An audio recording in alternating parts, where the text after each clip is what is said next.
Hello बच्चों, बाल मंदिर के इस YouTube चैनल में आपका स्वागत है। बच्चों, हम लोग बात कर रहे थे क्लास 12 चैप्टर फर्स्ट, जिसका नेक्स्ट लेक्चर जिसमें हम कूलाम के नियम की बात कर रहे थे। कूलाम के नियम के 2 लेक्चर करवा चुका हूँ। आज है पार्ट 3।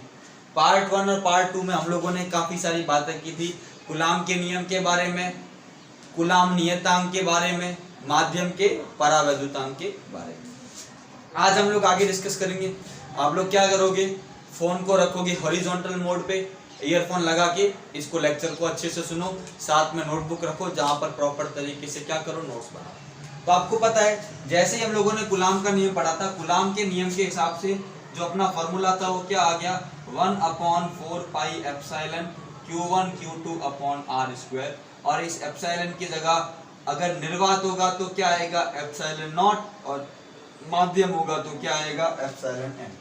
और जो ये स्थिर विद्युत बल है जिसको कूलाम बल कहते हैं, दो आवेशों के मध्य लगता है, आवेश के गुणनफल के समानुपाती तथा इनके बीच की दूरी के वर्ग के व्युत्क्रमानुपाती होता है। ठीक है, ये हमने बात की थी। उसके बाद हम लोगों ने एप्सिलॉन r की बात की थी। एप्सिलॉन r क्या होता है, आपेक्षिक विद्युतशीलता, रिलेटिव परमिटिविटी। क्या होती है, माध्यम की विद्युतशीलता व निर्वात की विद्युतशीलता का अनुपात क्या होता है, एप्सिलॉन r होता है। उसके अलावा मैंने एक और बात बताई थी, एप्सिलॉन r का एक और फॉर्मूला है F0/Fm के दो आवेशों के मध्य निर्वात में लगने वाला बल तथा माध्यम में लगने वाले बल का अनुपात भी उस माध्यम की आपेक्षिक विद्युतशीलता के बराबर होता है। तो ये सारे फॉर्मूले हम लोग डिस्कस कर चुके हैं। ठीक है, अभी हम लोग आज न्यूमेरिकल्स करेंगे और उसके बाद अगर समय मिला तो कूलाम के नियम का सदिश रूप करेंगे, नहीं तो सदिश रूप करेंगे अगले लेक्चर के अंदर। कूलाम का नियम बहुत डिटेल में आपको मैंने डिस्कस कराया है। आज हम लेते हैं सवाल नंबर 1। देखो सवाल नंबर 1 क्या है, दो आवेशों के मध्य लगने वाला बल, दो आवेशों के मध्य लगने वाला बल F है। अब आगे क्या दिया हुआ है, बल F लग रहा है, आवेश है। इन दो आवेशों के मध्य की दूरी, इन दो आवेशों के मध्य की दूरी को आधा तथा प्रत्येक आवेश के परिमाण को दुगुना करने पर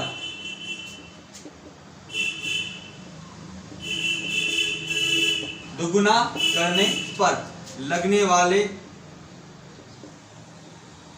नए बल का मान कितना होगा। अब जो नया बल है उसका मान कितना होगा, ऑप्शन हमको दे सकते हैं जो भी होंगे, पर अपन सीधा आंसर निकालेंगे। किसके रूप में आएगा, इस F के रूप में आएगा। ठीक है, मान लो मैं एक पहला ऑप्शन दे दिया F/4, दूसरा दे दिया 4F, तीसरा दे दिया F/8,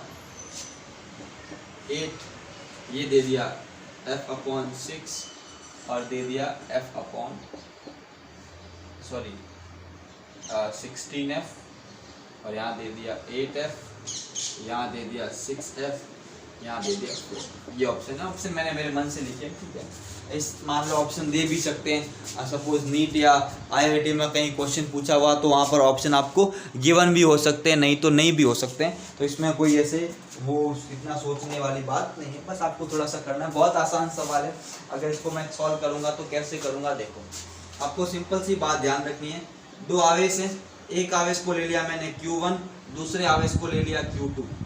अब समान है असमान है हमको उससे कोई मतलब नहीं है, हमें गिवन नहीं है। तो F बराबर क्या हो गया, यहाँ पे सीधा K ले लो, Q1 Q2 अपॉन क्या हो गया, r², इक्वेशन नंबर 1। ठीक है, नाउ सेकंड कंडीशन क्या गिवन है, आवेशों की वैल्यू को दुगना कर दिया, ये कर दिया 2Q1, ये कर दिया 2Q2, इनके बीच की दूरी को कर दिया आधा, r/2, और दुगुना करने तो क्या हो जाएगा, यहाँ पर F' लगेगा, ये पहला आवेश है, ये दूसरा आवेश है। यहाँ पर बल क्या होगा, बल होगा F डैश। क्या होगा बच्चों, F डैश क्या हो जाएगा, कि 2q1 2q2 upon r upon 2 का होल स्क्वायर क्या हो जाएगा। ये अब यहाँ पर देखो 2 इंटू 2 कितना हो गया 4 इंटू 2 का स्क्वायर ऊपर आ गया 4 इंटू 4 क्या रह गया कि q1 q2 upon r square. ये जो वैल्यू है वो किसके बराबर है, f के बराबर है। तो इसका मतलब आपका f डैश कितना आ गया 16f, मतलब पहले का कितना गुना हो जाएगा 16 गुना। कितना गुना 16 गुना हो जाएगा। तो बड़ा सिंपल सा कंसेप्ट था। क्या दिया है, आवेशों को दुगना करो। आपको पता है बल जो होता है वो आवेशों के गुणनफल के समानुपाती। इसको दुगना किया 2 गुना, इसको दुगना किया 2 गुना, कितना हो गया 4 गुना। दूरी के वर्ग के व्युत्क्रमानुपाती, दूरी को आधा करेंगे तो बल क्या हो जाएगा व्युत्क्रमानुपाती, आधा करने पे बढ़ेगा और साथ में क्या है स्क्वायर है, तो दूरी को आधा करने पे कितना हो गया 4, 4 इसके कारण 4 इसके कारण, कुल कितना हो गया 16 गुना। मेथड के साथ करना है तो ऐसे करेंगे, सीधा करना है तो ऐसे करेंगे। तो आपको सिंपल ध्यान रखनी है कि जो आवेशों के मध्य लगने वाला बल होता है उनके आवेशों के परिमाण के गुणनफल के समानुपाती तथा उनके बीच की दूरी के वर्ग के क्या होता है व्युत्क्रमानुपाती होता है। ठीक है, अब हम एक और क्वेश्चन लेंगे बच्चों, अच्छा वाला क्वेश्चन लेंगे थोड़ा सा, इसको आप लोग अच्छे से नोट कर लो। फिर मैं एक और सवाल लेता हूँ आप लोगों के लिए। काफी सारे सवाल है मेरे पास मेरे फोन में, मतलब मैंने अच्छे से आप लोगों के लिए बहुत सारे सवाल कनेक्ट कर रखे हैं, मैं करवाने वाला हूँ। ठीक है, तो इसको मैं इरेज कर रहा हूँ। तो इस क्वेश्चन नंबर 2 ले लेता हूँ, इसको मैं इरेज कर रहा हूँ ताकि अपने को ज्यादा स्पेस मिले और अपन अच्छे से सवालों को कर सकें। तो नेक्स्ट सवाल हम उसकी बात करते हैं। हमारा जो नेक्स्ट क्वेश्चन है वो क्या है कि दो समान आवेश ठीक है उनके मध्य एक बल लग रहा है। देखो सवाल है दो समान आवेश। अब यहाँ ध्यान रखना परिमाण भी समान है और उनकी मतलब समान प्रकृति के, समान परिमाण ऐसा लिखा, वह प्रकृति के समान प्रकृति, दो समान परिमाण व समान प्रकृति के आवेशों के मध्य, समान परिमाण व समान प्रकृति के आवेशों के मध्य लगने वाला बल 2.5 न्यूटन है। लगने वाला बल 2.5 न्यूटन है तथा इनके मध्य की दूरी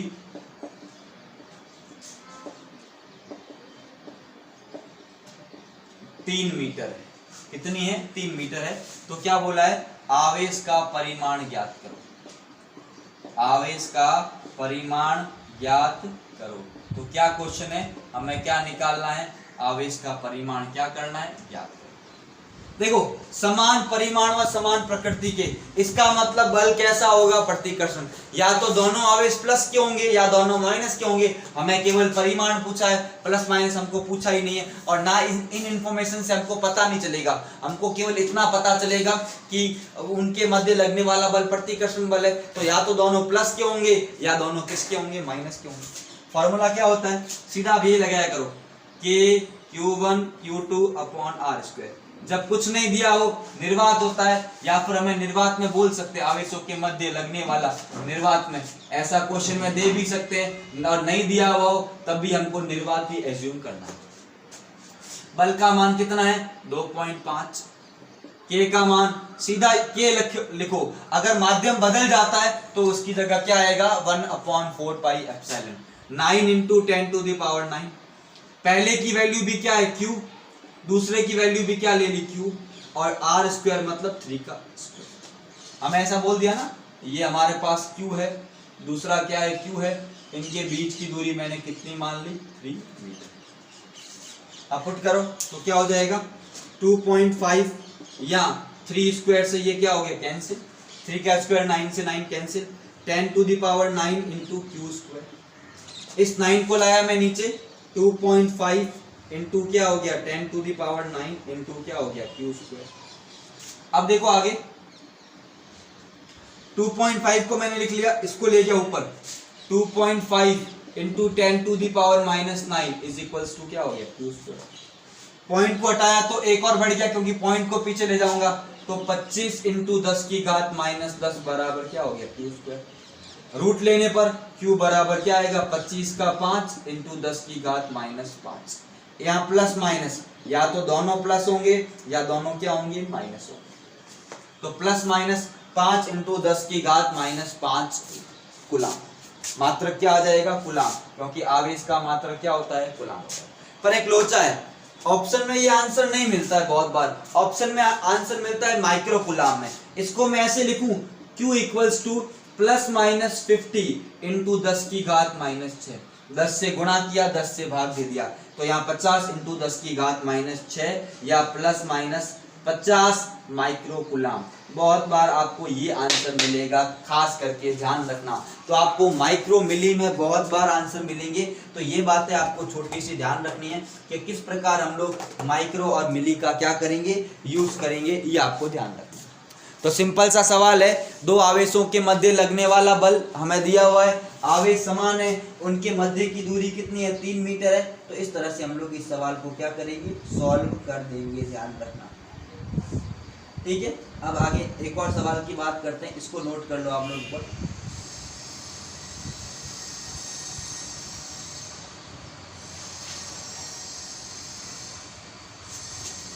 इसको आप नोट कर लो।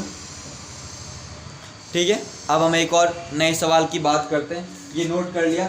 तीसरा सवाल जो बहुत अच्छा सवाल है और नीट 2019 या 20 में एग्जाम में आया हुआ है, बहुत आसान सवाल है, उसको अभी लेते हैं हम लोग।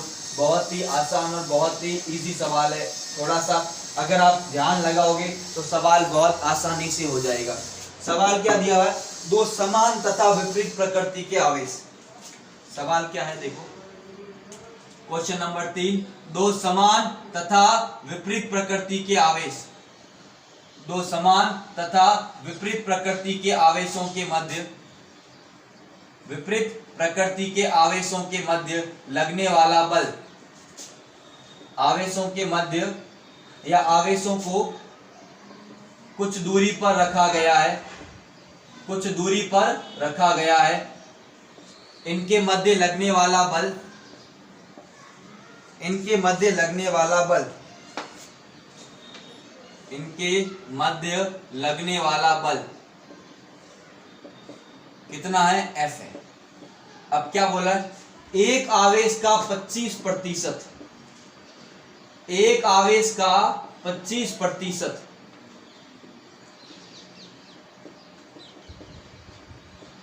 दूसरे आवेश को स्थानांतरित कर दिया जाता है। एक आवेश का 25% दूसरे आवेश को स्थानांतरित कर दिया जाता है।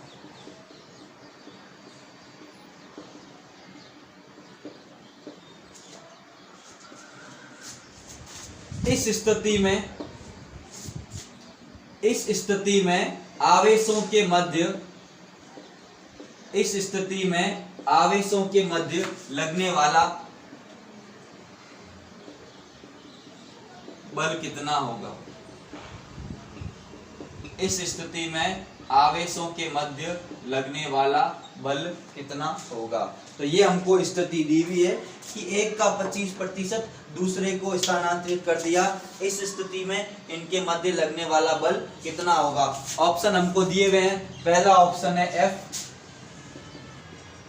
दूसरा ऑप्शन है 9F/16, तीसरा ऑप्शन है 15F/16 एंड चौथा ऑप्शन है F/4F/5। ये हमको 4 ऑप्शन दिए हैं। बहुत अच्छा सवाल है और ये सवाल हमको पूछा हुआ भी है, नीट 2019 या 20 का सवाल है। बहुत ही थोड़ा सा मतलब आसान सवाल है, पर चीज थोड़ी सी आपको समझनी पड़ेगी। अगर आप इन सवालों के अपने आप प्रैक्टिस करोगे या सवाल अपने आप करने लगोगे तो आपकी बहुत सारी चीजें क्या हो जाएगी, आसान हो जाएगी।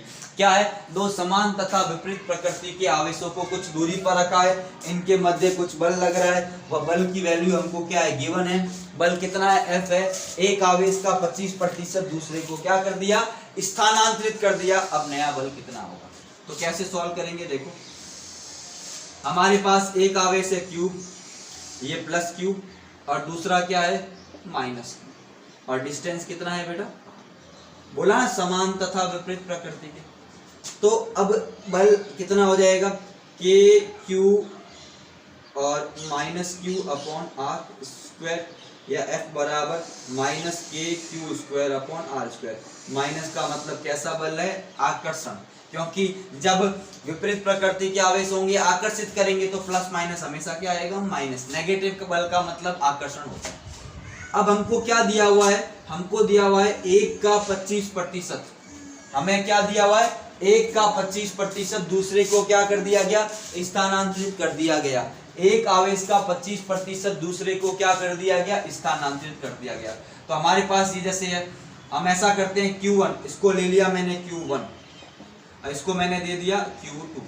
Q1 का 25%, Q1 की जगह क्या आएगा? Q इंटू 25/100, कितना आ गया? Q/4, क्योंकि 25 से कितनी बार कटेगा? एक बार, 4 बार। तो अब Q1 डैश कितना आ जाएगा? Q1 डैश हमारे पास था कितना? Q, इसमें से 25% इसको दे दिया तो माइनस क्या कर दिया? Q/4, कितना आ गया? 3Q/4। Equation number 2। Q1 का 25% निकाल के इसमें से सब्ट्रैक्ट कर दिया, क्योंकि इसका 25% हम इसको दे रहे। अब हम बात करें Q2 डैश के बारे में, कितनी वैल्यू है? -Q प्लस हमने क्या कर दिया? Q1 का 25%, इसको क्या कर दिया? जोड़ दिया। इसमें घटा दिया, Q1 का 25% उसमें तो घटा दिया, क्योंकि 1 से 25% निकाल के दूसरे को दे रहे। 1 से 25% निकाल के तो चुप करके दूसरे को क्या कर रहे हैं? दे रहे हैं। तो 1 का 25% निकाल के हटा, मतलब इसमें से घटा दिया, मतलब, और इसमें क्या करेंगे? जोड़ेंगे। -Q प्लस Q/4, एलसीएम कितना आएगा? 4 -4Q प्लस Q -3Q/4। ये क्या आ गया? Q2 dash. समीकरण नंबर कितना है? 3। अब इनके मध्य, अब हमारे पास दो आवेश है। एक आवेश कौन सा है? Q1 डैश, और दूसरा आवेश कौन सा है? Q2 dash. इनके बीच की दूरी कितनी है? r। एक आवेश कौन सा है? Q1 डैश, और दूसरा आवेश कौन सा है? Q2 डैश, और इनके बीच की दूरी कितनी है? r है। इस स्थिति में बल कितना होगा? तो F डैश बराबर K Q1 dash Q2 dash upon क्या होगा? r²। Q1 डैश की वैल्यू हमारे पास गिवन है। Q1 डैश कितना है बच्चों? 3Q/4। कितना है? 3Q/4। और ये कितना है? Q2 डैश -3Q/4 अपॉन क्या है? r²। अब 3 इंटू 3 कितना हो गया? 9। 4 इंटू 4 कितना हो गया? 16। -9/16 क्या आ जाएगा? KQ² upon r²। अब इस माइनस को मैं क्या करता हूं? इसको ऐसे लिखता हूं, 9/16 यहां लिख लिया -KQ² अपॉन r², और इसकी जगह क्या आ जाएगा? F आ जाएगा। समीकरण 1 से F डैश बराबर कितना आ गया? 9/16 F। तो अपना कौन सा ऑप्शन करेक्ट होगा? B option, 9F upon 16। तो है ना, बहुत बढ़िया सवाल बच्चों, बहुत ही बढ़िया सवाल है, बहुत ही लाजवाब सवाल है। थोड़ा सा ध्यान दोगे तो बहुत मजा आएगा सवालों को करने में। 1 का 25% ऐसा दे सकते हैं, 1 का 10% दूसरे को दे दिया, 1 का 20% दूसरे को दे दिया। यहां पर दिए हुए विपरीत प्रकृति, सवाल चेंज कर सकते हैं, समान प्रकृति, तो एक Q दूसरा भी क्या होगा? Q।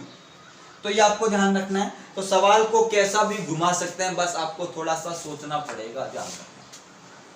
ठीक है, आगे बढ़ते हैं हम लोग, इसको एक बार नोट कर लो, फिर एक और सवाल लेते हैं। बहुत बढ़िया सवाल लेते हैं आप लोगों के लिए, बहुत अच्छे अच्छे सवाल आज मैं लेके आया हूं आप लोगों के लिए।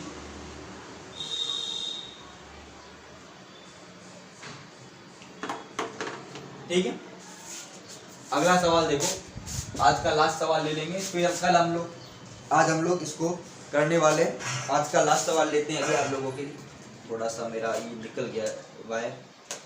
अब हाँ देखो, अगला सवाल लेते हैं, इसको इरेज कर दिया मैंने। सवाल क्या है देखो, दो बिंदु आवेश +3 माइक्रोकूलम तथा +8 माइक्रोकूलम। सवाल क्या है? दो बिंदु आवेश +3 माइक्रोकूलम तथा +8 माइक्रोकूलम, +3 माइक्रोकूलम तथा प्लस 8 माइक्रोकुलाम को कुछ दूरी पर रखा गया है, या ऐसा एक दूसरे को 40 न्यूटन के बल से प्रतिकर्षित करेंगे। अब ये तो आपको पता है प्लस है, प्लस प्लस को क्या करता है, प्रतिकर्षित करता है। तो इन दोनों के मध्य कैसा बल कार्य करेगा, प्रतिकर्षित। आगे सवाल में क्या है, यदि -5 माइक्रोकुलाम का आवेश, यदि -5 माइक्रोकुलाम का आवेश प्रत्येक आवेश के साथ जोड़ दिया जाए, प्रत्येक आवेश के साथ जोड़ दिया जाए, प्रत्येक आवेश के साथ जोड़ दिया जाए, कितना, 5 माइक्रोकुलाम, -5 माइक्रोकुलाम जोड़ दिया जाए, तब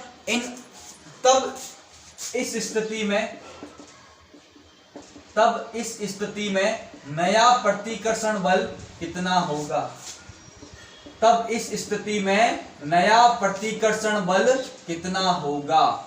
तो हमें क्या बोला है, उनमें हमने एक आवेश ऐड कर दिया दोनों में, तो नया प्रतिकर्षण बल कितना होगा। ऑप्शन क्या दिए हुए बच्चों हमें, +10 Newton, +20 Newton, +10 Newton, +20 Newton, -20 Newton और -10 न्यूटन। ये एक सवाल है आप लोगों के लिए, बहुत ही शानदार सवाल है। थोड़ा सा आप इसको ध्यान दोगे तो आपको समझ में आ जाएगा कि क्या सवाल है। आप लोग वीडियो को पॉज करके सवाल को करने की कोशिश जरूर करें। अगर सवाल करोगे तो 100% आपका सवाल आपसे ये हो जाएगा। देखो मैं सॉल्व करके बताऊंगा आपको, आप इसको ट्राई करें जरूर।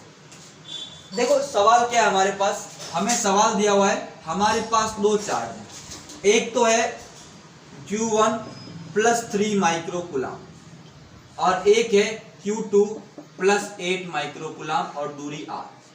इनके मध्य बल लग रहा है, तो बल हमें गिवन है, बल कितना लग रहा है, इनके मध्य लगने वाला बल है 40 न्यूटन। अब लगाओ F = KQ1 Q2 R²। जब कुछ नहीं मतलब माध्यम नहीं दिया, मतलब क्या मानना है, निर्वात मानना है, आप सबको पता है। 40 = 9 × 10⁻9 × Q1 कितना ले लोगे, 3 × 10⁻⁻6 माइक्रोकुलाम इंटू 8 × 10⁻⁻6 अपॉन कितना आ गया, R²। R² को ले आया इधर, क्या हो गया, 9 3 और 8, 9 × 3 × 8 इंटू 10⁻9, 6 और 6 कितना हो गया, 12, 9 और 10 की घात कितना हो गया, -12 अपॉन में कितना आ गया, 40। ये कट गया, 8 5 जा क्या हो गया, 40 हो गया। अब देखो इधर क्या होगा, R² क्या होगा, 27 इंटू 10 की घात कितनी हो जाएगी, -3, या इसको ऐसा लिखो 27 इंटू इसको कर देते हैं 10, एक 10 ऐड कर लेते हैं, इंटू 10 की घात -4। देखो 9 और 12 -3 होगी, 10 का गुणा कर दिया तो घात को एक और बढ़ा दिया, घात कितनी होगी, -4/5, 5 दूनी कितना होगा, 10। तो R² का मान कितना आया, 54 इंटू 10 की घात -4। ये R² का मान, हमारे काम में R² आएगा, हमें R करंट कैलकुलेट करने की जरूरत नहीं। अब क्या किया, Q1 के अंदर, अब जो आपका Q1 है वो कितना है, +3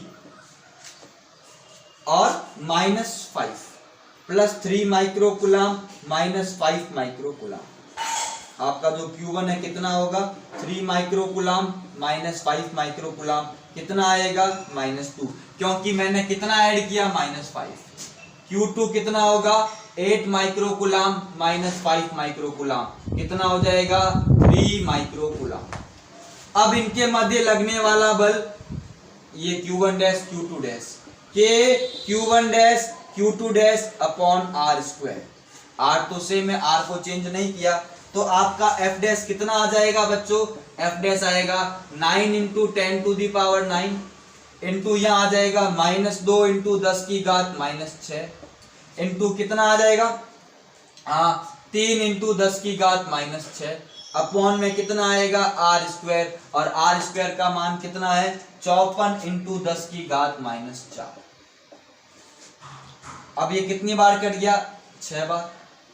ठीक है, यहां पे कैलकुलेट करता हूं मैं।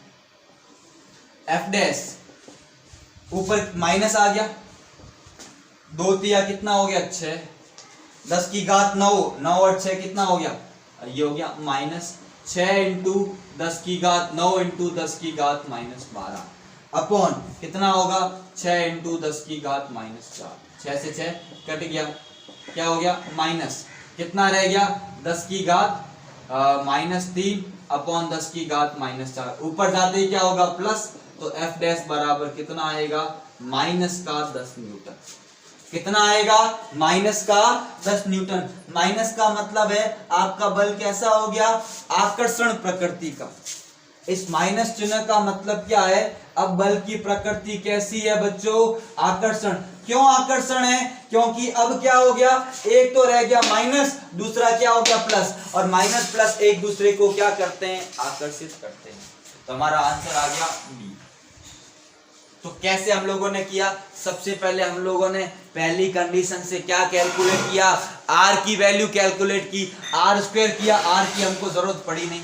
सबसे पहले हमारे पास जो चीज थी वहां से आर स्क्वायर कैलकुलेट किया, फिर आवेशों को ऐड करने के बाद हमने आर स्क्वायर को यहाँ पर क्या करिए यूज कर लिया, और हम लोग अपना आंसर लिया। तो इस तरह से आपको ये सवाल करना है, बहुत ही अच्छा सवाल है। इस प्रकार से हम लोगों ने बहुत अच्छे अच्छे सवाल किए, नोट कर लो इसको अच्छे से आप लोग। ठीक है बच्चों, आई थिंक आप लोगों ने नोट कर लिया होगा इसको। ठीक है,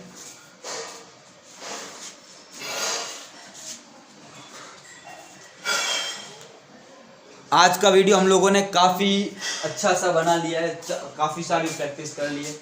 ठीक है, तो बाकी आप लोग एक्स्ट्रा प्रैक्टिस हम और करेंगे, थोड़ा सा भी एक बात चीज़ें थोड़ा सही हो जाए। इसके बाद में वीडियोस थोड़े 30-30, 35-35 मिनट के वीडियोस में आप लोगों के लिए इससे बड़े वीडियोस बनाने की कोशिश करूंगा, ताकि ज़्यादा से ज़्यादा आप इसको क्या करें, देखें और चीज़ों को सीखें। इसी तरह से आप लोग अपनी चीज़ों को पढ़ते रहें, अच्छे से नोट्स बनाएं।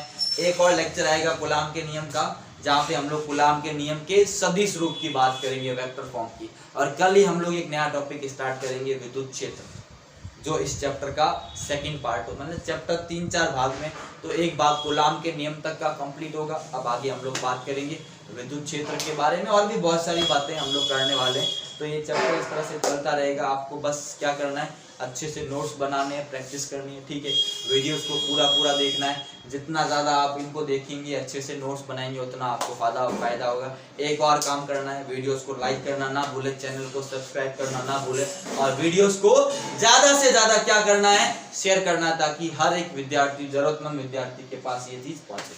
ठीक है, थैंक यू सो मच बच्चों, और घर पे सुरक्षित रहे इस कोविड के टाइम पे, घर वालों का ध्यान रखें। ठीक है, मिलते हैं अगली क्लास में।